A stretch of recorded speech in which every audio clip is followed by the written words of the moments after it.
Hey guys, Free here. Yakuza Kiwami 3 and Dark Ties was announced a little while ago, so I kind of missed the mark there. Life happens, you know.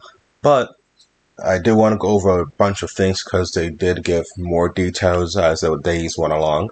There's a lot of things to discuss, some cool, mostly negative, mostly things that are trivial, but some serious things. And I would talk more about Dark Ties, but there's not a lot of information there. With that said, let's go into mostly Kiwami 3 here. There seems to be a lot of changes. A lot of changes. Namely, one thing that we see is that with Kiwami 3, there's going to be two combat modes. One, the traditional Dragon or Dojima fighting routine, which seems to mix in a little bit of the agent style, which I've seen people be upset over. I think it makes sense to be upset over that. At the same time, it might be something that is tied into the story properly and retroactively just more so focused in the agent style. Retroactively, right? So it might be a handful of moves there that is significant, but if it's more than that, it's going to be an issue. I would agree there. But it looks like it's going to be like a minor addition to the Dojima style. The other one is the Okinawan weapon style, which looks pretty cool. I'm wondering if they're going to let you use weapons like they did in the original Yakuza 3, where you can just store them and just like start using them. 'Cause I know you had some really absolutely broken weapons in Yakuza 3. So that's one thing. I think that's very minor. I think that's very minor. One that's not as minor is the changes in the models of the characters. Let's start there with the models of the characters. There's a lot of model changes, none which I am particularly pleased with. I'm not really pleased with any of these. I'm open to them. I'm keeping an open mind to them for sure. But the reasoning they gave for the changes was to modernize the game for audiences. And this game is set in 2009. Not that it was made in 2009. It was released 2009, but this game is set in the 2009 time frame, right? That's almost 20 years ago. I don't really want you to modernize that, especially when we're talking about the Yakuza of yesteryear, right? That's not something I really want or need you to modernize. It's not as if it's like ancient history, but at the same time, you definitely don't need to make an appeal to modern 2025 audiences for this. It's set in 2009. So I think that's a major miss there. I really do. At the same time, I am open to the character models. That's not really a big issue there. Some characters look different, look like they might act a little different as well. But we'll wait and see. We'll wait and see what they want to do here. I know with like remakes, some people just want to like up-res, changing character models, animations, things like that.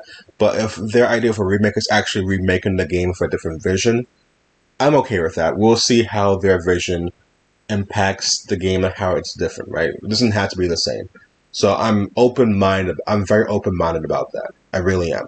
They're also removing the revelation system, apparently. I was always 50-50 on revelations. With that said, if you remove the revelation system, you're also removing Mac more than likely, which I'm not a fan of. I'm not a fan of removing Mac. If you're going to remove the revelation system, you should have at least a massive sub-story or side quest with Mac. That's my opinion of it. He was already supposed to be an Ishin, apparently, and I played Ishin very recently. I just beat Ishin not too long ago, and I didn't see him in the game whatsoever, and I'm finding out later on that he was cut from the game for whatever reason. I can't imagine the reasons. At the same time, very disappointing. It actually looks like they were working on bringing him into the game, so the fact that he's not there is not great. I'm not happy about that, but it is what it is. With that said, I hope in Kiwami 3 he is in the game, and if he's not, and you guys decide to make DLC, bring him in. I don't know. So here's the main issue. It's related to the character model changes. Not necessarily the character model changes. We discussed that open-minded. We'll wait and see. With the exception of one character, Hamazaki, it's not the character model that's the issue. It's the voice actor that they're also using for the character model. It's really the voice actor, Kagawa. Kagawa sexually harassed and assaulted somebody, and there's pictures of it. There is nothing here to debate, wait and see. conjecture about. We see the photos. This is something that was admitted. This is something that was testified. That's something that everyone knows. This is something that's a fact. He sexually harassed, assaulted somebody. I will show the picture of it. I don't feel like showing the picture. I don't even feel like showing the picture. I don't feel like saving it on my computer, editing it. I don't feel like doing any of that with that picture. Or pictures, actually. I really don't feel like doing any of that with that, honestly. It's absolutely awful. This alone will make me not buy the game. This alone will make me not buy the game. Everything else was, we'll see, we're gonna see, or it's disappointing, but I can see what they're trying to do. This one is actually unacceptable. I'm very glad that the Like a Dragon community is very solidified in saying this is unacceptable. People have been canceling pre-orders. People have been saying they won't buy the game. I'm one of them, for sure. It's really not a good look. It really isn't. And the guy's apology was just like so nonsensical too. It's like it was basically, I'm sorry that this garnered attention. That was the apology essentially, you know? And I'm sure they said something along the lines of like they apologized in private to the victim, but with the way they apologize here, you can kind of tell that they're completely half-hearted about it. So I can only imagine what the apology was for the person, you know? So I'll put it this way. What this guy did completely conflicts with the messaging and the storylines of the Like a Dragon games. And I'm not even like trying to just headcanon that shit. This is something that in Yakuza 1, the first thing you find, one of the first things that happens, I think chapter 1, Nishiki shoots Dojima for trying to sexual assault Yumi, who gets so traumatized she has amnesia. Yakuza 0, this is similar things happen. Like these are things that you don't play with. Sexual assault is something you don't play with. You don't do. In Yakuza, Yakuza 1, 2, 3, 4. Yakuza 4, there's a scene where it's like, which I even thought the scene itself was just like, you could have, and you know what I'm talking about, the Saejima scene. You could have done that one better. You could have addressed one better. But yeah, it doesn't matter what circumstance you're in. If it doesn't register in your head sexual assault is wrong or sexual harassment is wrong, that's a huge problem. As a grown-ass adult, that's a huge, even as a kid, but as a grown-ass adult, that's a huge problem, right? And I don't necessarily love how that was addressed in Yakuza 4, but the message was clear there. The message was clear there. You know what I'm saying? So this whole thing, and these are not the only games that address sexual assault as a negative, right? Or sexual harassment as a negative. All of these games address it in some capacity, right? So for you to hire somebody that did all that, I just don't understand the mentality there. I know I'm in denial when I say this, but I'm hoping that it was just a massive oversight. You know, I'm hoping it was a massive oversight. They didn't know about the situation beforehand, or it was misrepresented to them. Again, I know that's delusion talking. I know, I know I'm giving them too much credit for that. But at the same time, I think that they should really look and acknowledge that this is a bad situation to have in your game. This is an inappropriate person to have in a game for what the actions he did very recently, you know? So I have to say, honestly, that I really hope that RGG looks at the outpour of comments and feedback and responses to this and takes it to heart and really reevaluates their partnership with Kagawa here. I'm sorry if I'm not pronouncing that right.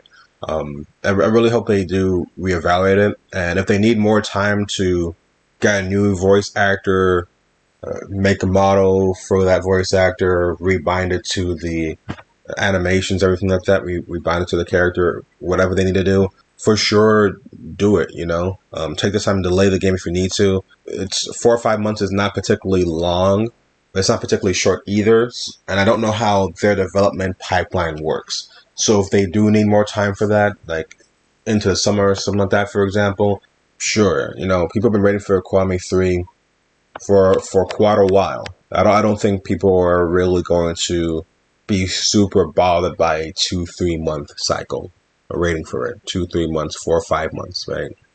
I don't think people are going to be too concerned about that, honestly. But yeah, this is something that I'm like, wow, this is actually bad.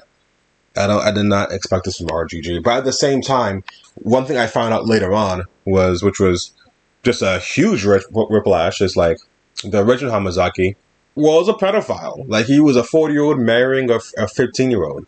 I don't know how that even clicked anywhere, but that's insane. Actually, that's actually insane, right? Um, yeah, this character might be cursed. I mean, yeah. In all seriousness, I'm profoundly disappointed that this happened. I hope that they make the right decision here, and I hope I get to enjoy the game. Flaws or great choices in terms of changes or flaws and everything. I'm a big fan of the Yakuza franchise, Like a Dragon franchise. Always, whether it's here, not well, so not always. I don't make enough videos for that. But whether it's here or whether it's in person, I'm always telling people about the Like a Dragon games, always praising it. So and this conflicts with anything I would like to talk about, or why you should just go into it. I always encourage people to play the game. So this is something I don't want to encourage this. There's actually quite a few Like a Dragon videos I want to make. Actually, I'm like halfway into making some quicker in the pipeline, some further down. But I felt like I needed to make this video first and foremost, and I'll also like bring up this situation in any Like a Dragon video I make going forward as well. I'm gonna bring this up as well. Maybe not in a full like own section thing, but I will be talking about this in every Like a Dragon video I do make from this point going forward, even if it means I have to redo certain things for certain videos. But yeah, this sucks. I have nothing much else to say here off the top of my head. There could be more if I don't remember correctly, but I think that's everything that I really want to discuss about Kiwami 3. Dark Ties looks interesting as well, but again, we can always talk about that later on once that game has more details or it's out in the open. I hope RGG does the right thing, and I'm very proud of the community. I'm very proud of the community, how vocal they've been, and how unified they've been. And normally, Like a Dragon fans are like fighting over the most inane stuff, and I'm no different. I'm no different. I'll fight over some of that stuff too. Um, but realistically, I'm very happy that people have been very unified in this. Like it's actually really great to see, and I hope that more people just are comfortable talking about it in their capacity. One thing I'm not going to say is I'm not going to try to encourage people to do A, B, or C. I'm not really judgmental either. If you want to do one thing or another, I'm not really too judgmental on that because you're not the perpetrator. Like you're not going to be the ones who did the wrong thing here in terms of hiring this guy. You know what I'm saying? I'm not really judgmental on anybody here, if I'm being perfectly honest. I guess I'm just like, I think I'm emotionally in a place, so I'm not going to be judging people based off of what they choose to do in this situation or not. But I will say that I am giving a lot of praise to people who are like actively boycotting this, actively talking about this, speaking up. It's great for the community. It really is. That's all I really got to say here. If you watch the video, thank you for watching the video. Of course, I know it's a long video, but thank you so much for watching, and be sure to keep it free.